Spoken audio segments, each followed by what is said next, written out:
I'm curious, what will come our way today?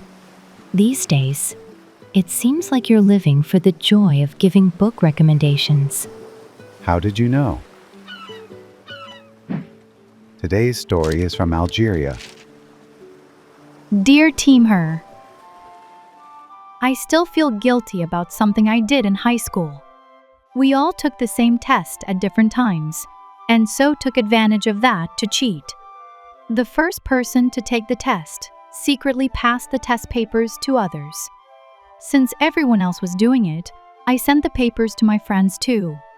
Eventually, the teacher found out and punished the whole class, except for me, because I was a top student who always behaved. The teacher still doesn't know I was involved, and I feel terrible about it. I regret not speaking up back then. I wish I'd just been honest. I am reminded of a character named Oteni from Because of 1 Point by Lee Sang-kwon. Like Abi, Teni is a model student burdened by guilt. Teni, aiming for medical school, scores just 1 point short of the top grade in her physics exam. Since she needs a first-grade score to get into medical school, she is devastated. Her academy teacher mentions that her answer might be considered correct as well. Chani files an official complaint, but Minsik, the physics teacher, refuses to accept it, claiming the question is error-free. However, the school quietly decides to accept it as a correct answer and asks Minsik to handle it discreetly. It must be a tough situation for Minsik too. Exactly, and out of guilt, Chani starts avoiding him. She formally requests a review committee, and Minsik agrees to take part. But on the day of the review, a student with better grades decides to move abroad.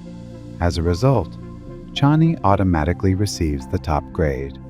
So she finally gets the top grade. But she's probably left feeling a bit overwhelmed. After some time, Teni runs into Minsik on the street. Then she finally musters the courage to offer him a heartfelt apology.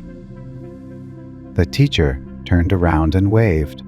After a brief pause, Teni lowered her head. Just as Minsik was turning away, she called out, "Sir!" Tears started welling up again. "Sir, I'll come visit you soon. Sure, I'll treat you to some spicy rice cakes." Even after weathering the storm on his own, Minsik never rebukes Chani. Instead, he accepts her apology and responds with warm words. Isn't his forgiveness and kindness a true sign of being a grown-up?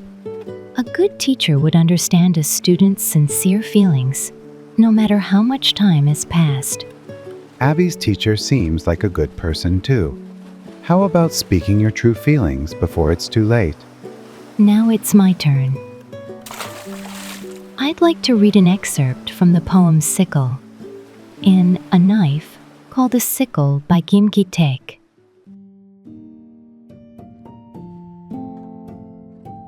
The blade curves inward. Showing its blunt back, unable to pierce, it bends inward, closer to where the heart lies. Like arms, the blade tries to embrace something. A green round stalk and a neck lined with rising veins stand before it. There are many ways to interpret this, but for Abby, let's view it as a poem about guilt.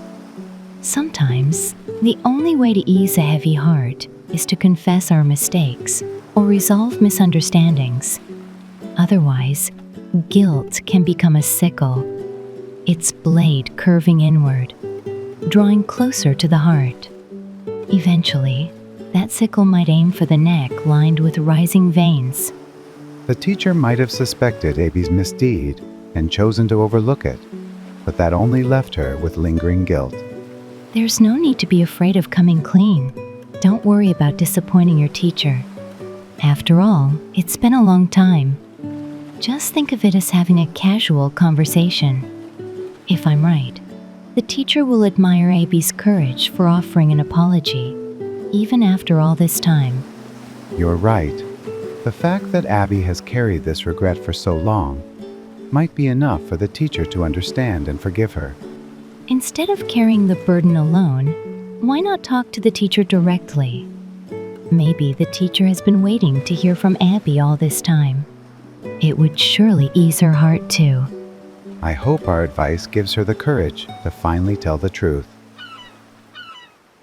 All right, let's get going.